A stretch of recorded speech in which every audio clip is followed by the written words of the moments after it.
మీ pan card పోయిందా? అయితే video save చేసుకొని ఫాలో అయిపోండి, ఏం చేయాలో చెప్తా. సో పాన్ కార్డ్ ఎంత ఇంపార్టెంట్ అంటే చాలా మంది ఆధార్ కార్డ్ ఇంపార్టెంట్ అనుకుంటారు. సో ఆధార్ కార్డ్ ఎంత ఇంపార్టెంట్ పాన్ కార్డ్ కూడా అంత ఇంపార్టెంట్ అనమాట. సో అందరూ ఏం చేస్తున్నారంటే పాన్ కార్డ్ పోగానే మళ్ళీ కొత్త దానికి అప్లై చేస్తున్నారు. సో మీరు కొత్త దానికి అప్లై చేశారనుకోండి, మీకు ఛార్జెస్ ఎక్కువగా పడతాయి, 500 పైన పడతాయి, 1000 కూడా పడవచ్చు. సో అందుకని మీరు పోగొట్టుకున్న పాన్ కార్డ్ ని రిటర్న్ ఎలా తీసుకురావచ్చో నేను ఇప్పుడు ఒక వెబ్సైట్ మీకు పరిచయం చేస్తాను, దయచేసి జాగ్రత్తగా చూడండి.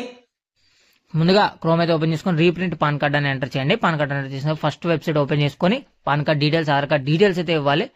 సో అలా ఇచ్చిన తర్వాత డేట్ ఆఫ్ బర్త్ పాన్ కార్డులో ఆధార్ కార్డులో ఎలా ఉందో మీరు అలా ఎంటర్ చేసి అయితే డీటెయిల్స్ ఇవ్వండి. సో కింద టిక్ మార్క్ అడుగుతుంది, ఆ టిక్ మార్క్ ఎంటర్ చేసేసి కింద క్యాప్చా అడుగుతుంది, ఆ క్యాప్షన్ కూడా ఎంటర్ చేసి సబ్మిట్ కొట్టేయండి. ఇక్కడ నా డీటెయిల్స్ అన్ని వచ్చాయి, మీ కూడా అలాగే వస్తాయి. మొబైల్ నెంబర్ ఎంటర్ చేసి ఒక ఓటీపీ జనరేట్ అయితే అది కొట్టగానే అయిపోద్ది. ఇలా మనం ఒక్క క్లిక్ లో పాన్ కార్డ్ అయితే డౌన్లోడ్ చేసుకోవచ్చు. 50 రూపీస్ తో పని అయిపోతుంది. ఆ తర్వాత మనకి 7 days లో మనకి ఫిజికల్ గా పాన్ కార్డ్